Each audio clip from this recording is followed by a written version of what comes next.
Good morning, students. Today we are going to learn about salts.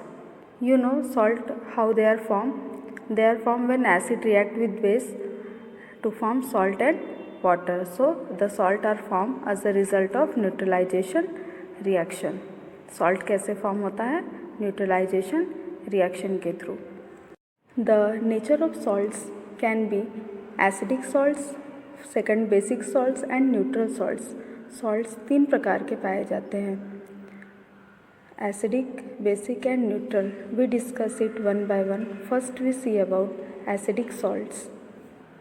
Acidic salt. Acidic salt is formed when strong acid react with weak base. जब strong acid weak base से react होता है तब हम उसे कहते हैं acidic salt. Next is basic salt. Basic salt is also formed when strong base, याद रखिएगा strong base react with weak acid. जब strong base weak acid से react होगा तब क्या form होगा? Basic salt form होगा. Likewise we have neutral salt. Neutral salt कैसे form होता है? When strong acid react with strong base. Okay, दोनों भी strong होगा तब स्ट्रॉन्ग एसिड स्ट्रॉन्ग बेस से रिएक्ट होगा तो न्यूट्रल सॉल्ट फॉर्म होगा. उसी तरह वीक एसिड वीक बेस से रिएक्ट होगा तब भी न्यूट्रल सॉल्ट फॉर्म होगा. They cancel each other's effect and can form neutral salt. How can you come to know about the strength of acid and base? Means कौन कितना strong acid है या कौन कितना स्ट्रॉन्ग बेस है, या आप कैसे पता लगाएंगे? Suppose we have hydrochloric acid and sulphuric acid और दोनों का कॉन्सेंट्रेशन भी हमें पता है, तो हम कैसे जानेंगे कि दोनों में से कौन सा स्ट्रॉन्ग एसिड है?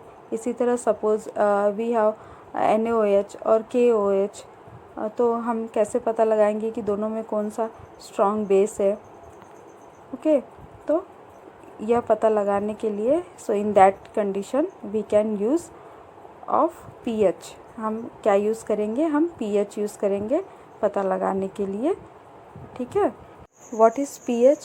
pH is the logarithm of reciprocal of hydrogen ion concentration. Means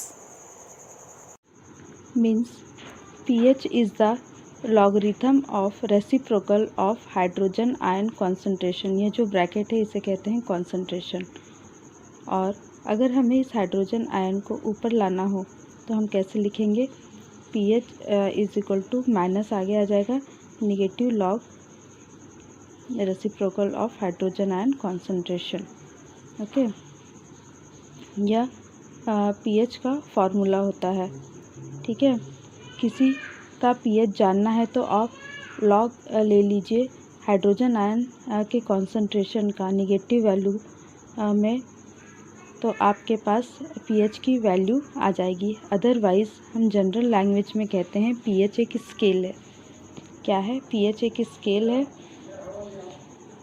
pH एक स्केल होता है जिसमें 0 to 14 तक रीडिंग होती है, जिसमें जो मिड पॉइंट होता है वो न्यूट्रल होता है एंड 0 to 7 के बीच में जो होता है वो क्या होता है? एसिड होता है. और 7 to 14 के बीच में जो रीडिंग होती है उसे हम कहते हैं बेस. लुक हियर, यहाँ pH स्केल दी हुई है जिसमें बताया गया है 0 to 7 अगर के बीच में अगर रेंज है तो हमारा क्या होगा? एसिडिक होगा. और 7 हमें पता है न्यूट्रल होता है, और 7 to 14 के बीच में जो रेंज होती है उसे हम क्या कहते हैं? बेसिक कहते हैं. ठीक है.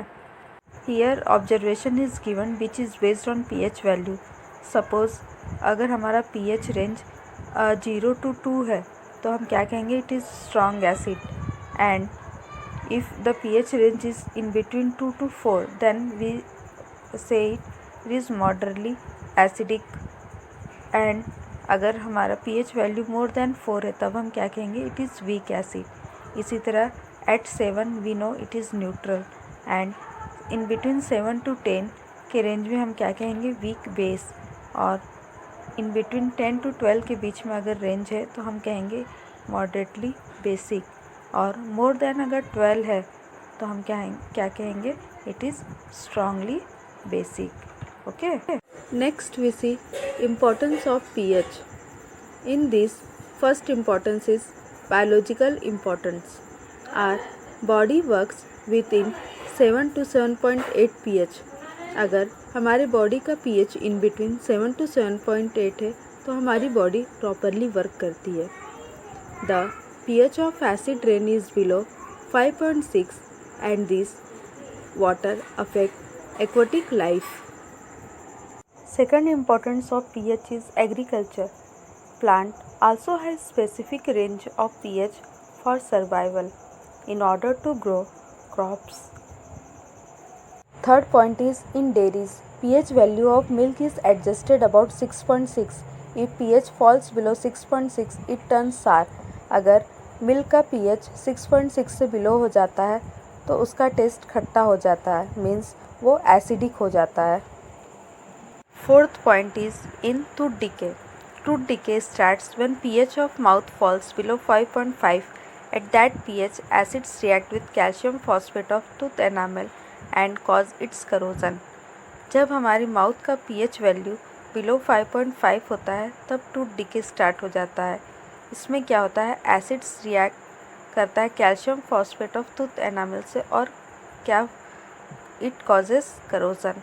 When we eat some sugary substance, the acid production is stimulated that corrode enamel. क्या कब होता है, जब हम sugary substance खाते हैं.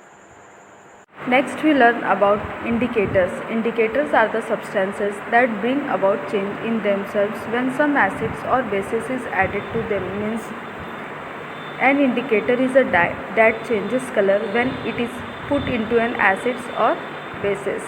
Indicator give different color in acid or bases. An indicator tells us whether substance we are testing is an acid or base by changing its color. For example, phenolphthalein indicator. Phenolphthalein indicator, it is man-made indicator, means it is synthetic indicator. Second is olfactory indicator. Olfactory means relating to the sense of smell. For example, onion and vanilla extract are the olfactory indicator. Let's see about natural and artificial indicators.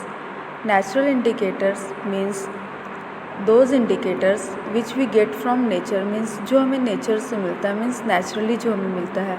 Like litmus is generally used as natural indicator. It is obtained from lichens. Lichens आपको पता है ना क्या होता है? It is in association of fungus with algae. In symbiotic association of fungus with algae is called as lichens. The original color of lichen is purple color, but when we use it in the lab, so we make it as blue and red litmus. If we added acid on the blue litmus, it turns red, and if we added base on the red litmus, it turns blue.